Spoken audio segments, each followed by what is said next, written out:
Chicago Mayor Lori Lightfoot once again puts on her dancing shoes and leaves some residents up in arms. The Democrats seen busting some moves on a parade route on Sunday despite crime spiking in the Windy City in the first few weeks of the year. Let's bring in Raymond Lopez, a Democratic alderman in Chicago. We highlight this story because residents there are outraged, and that's if you still live there, right? So many residents have fled that city. Businesses have fled that city. We just talked about yesterday how 30% of the stores on the Magnificent Mile now are just empty because businesses don't want to work in this crime spike. It's difficult to operate. So why is she dancing in the streets when so many people are feeling the challenge of this crime there? You know, Sandra, she would make Nero jealous of the way she's able to ignore the reality on the streets while her citizenry are struggling, are in pain, and are under the gun of gang and gun violence on a daily basis.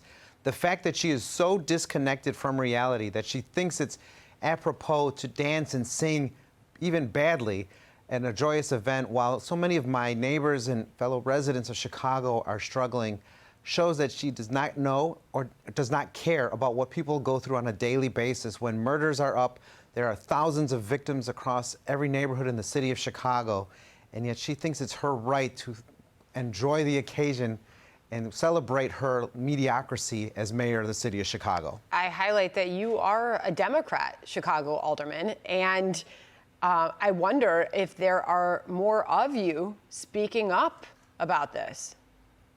Well, there are plenty of Democrats in Chicago who have had enough. You know, they've tried to give her the benefit of the doubt. They try to give her her moment in history, and she has failed at every turn to meet the moment that Chicago needs.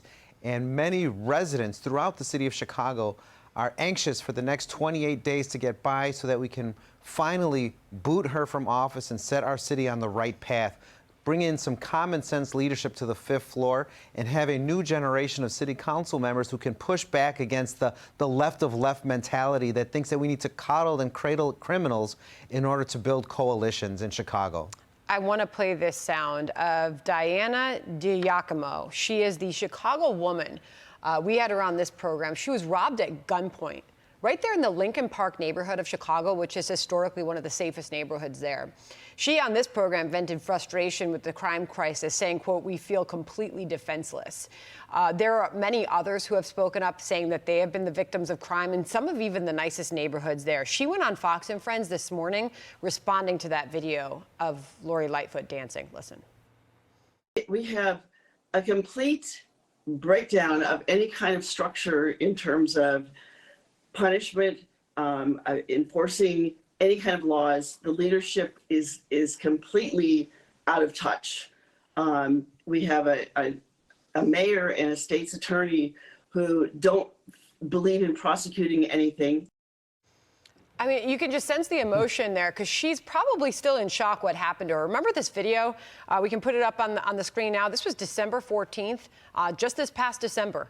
And there she was walking her dog when she was robbed at gunpoint. This man gets out of the car, puts his gun up at her, and she never thought this was going to happen, but nobody else who's the victims of this kind of crime in that city do either. Chicago crime, year over year, up 61%, Raymond. How are you going to fix this?